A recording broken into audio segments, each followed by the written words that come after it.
How satisfied with yourself would you be when you think about all the things you've tried and accomplished in your life? How many people you've influenced and made a difference to? I am happy that what was once so much pleasure to me has turned out to be pleasure for other people. That's what Alice Austen said when she made this statement on October 9th, 1951 at an art exhibition of her work in historic Richmond town. Imagine, if you would, a small home built in 1690 along the entrance of the New York Harbor.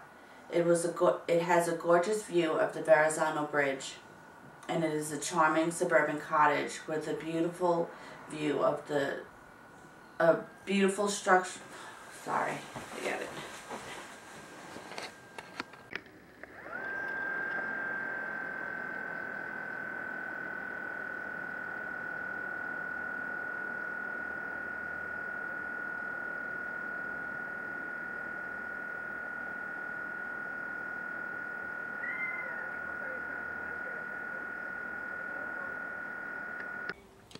Why, you recording me? Yeah. I didn't say ready. How satisfied with yourself will you be when you think of all the things you've tried or accomplished in your life? Jesus. Start over.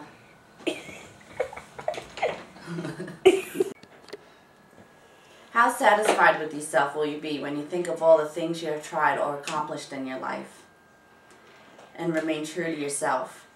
How many people have you influenced or made a difference to? I am happy that what was once so much pleasure to me turns out to be so much pleasure for other people. That is what Alice Austen was feeling when she made this statement on October 19th, 1951 at an art exhibition of her work in historic Richmond town. Imagine, if you would, a small home built in 1690 along the entrance of the New York Harbor. It has a gorgeous view of the Verrazano Bridge, and it is a charming suburban cottage with beautiful structural and horticultural details. This home was given the name Clear Comfort by Alice's grandmother when it was purchased by her grandfather in 1844 and is now a museum since 1980. I had the pleasure of visiting the home once and got to see Alice's pictures, and I suggest that one day you take a look at it yourself. They say pictures speak 1,000 words, and hers definitely do, but being in her home really brought them to life for me. She was born as Elizabeth Alice Munn on March 17, 1866, to Alice Cornell Austen and Edward Stopford Munn. Before her birth, her father abandoned her mother, which caused them to move to Clear Comfort, her family home. This is the home that Alice lived in almost her entire life until 1945. Many of her family members and servants lived there in the small cottage.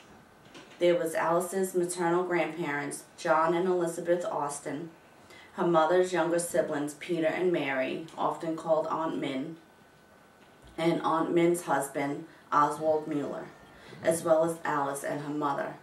She later dropped her father's name and took her mother's name, which is how she is now known, Elizabeth Alice Austen.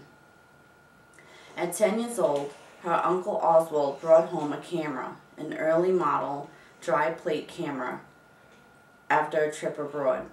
She had a natural talent and taught herself through experimenting and learned the camera mechanism, was able to judge exposure, and develop the heavy glass plates and make prints.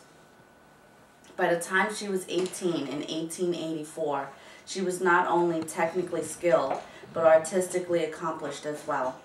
She took her camera everywhere, but keep in mind, it was not today's digital camera. It was almost 50 pounds. By 18, Alice had learned to clean the plates and prints in a well near her home because they had no running water at the home at that time. Her surroundings and the people closest to her became her inspiration and objects of her pictures. Her family members, her servants, her home, and the views were the main images she captured. She took many early self-portraits, which was believed that she wanted to capture the natural vanity of an attractive, smartly dressed young woman. She sometimes would pose frozen, immobilized in front of the camera for perhaps an hour or more. In her old age, she could joke about it, but she admitted that in her youth, nothing but absolute perfection in lighting, composure, and even facial expressions of her long-suffering subjects would suffice before she would release the shutter. In her lifetime, she created images on approximately 8,000 glass plates, of which more than 3,000 survive. Alice was very active, well-traveled, was social, and an extraordinary athlete. She enjoyed playing lawn tennis and was often seen with both her camera and her racket. She also enjoyed bicycling, which was a fad that came later. She helped her friend Violet Ward with pictures for a book that Violet wrote called Bicycling for Ladies, published in 1896. During the 1890s, Alice began to travel outside of Staten Island, where her trips took her upstate New York, as well as Vermont, Illinois, and Massachusetts. And later, she spent many of her summers in Europe. Alice always photographed the people and places of her world as they actually appeared, giving us a beautiful visual window of the 19th century America.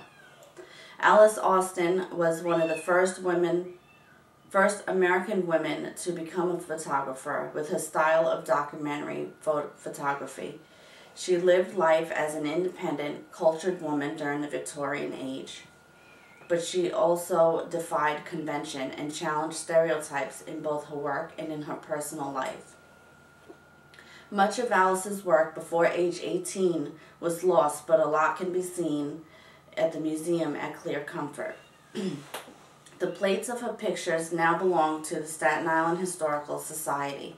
Alice was a member of many clubs in Staten Island and also Manhattan.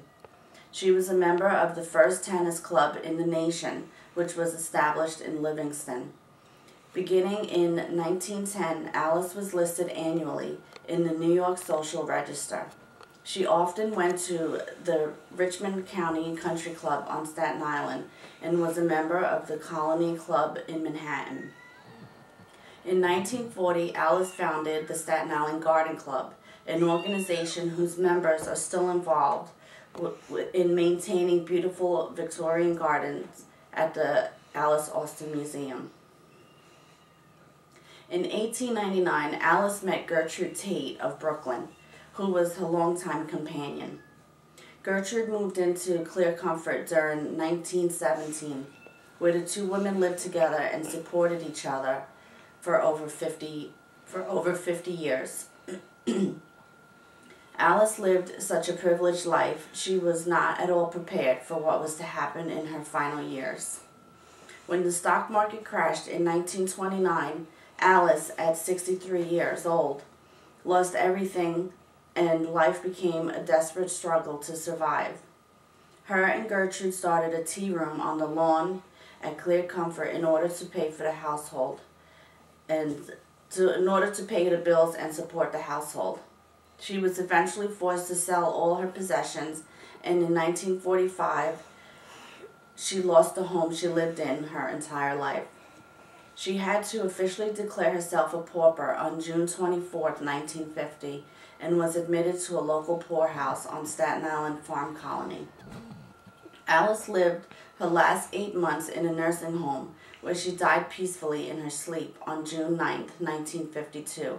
A simple funeral service was held beside the Austen plot in the Moravian Cemetery.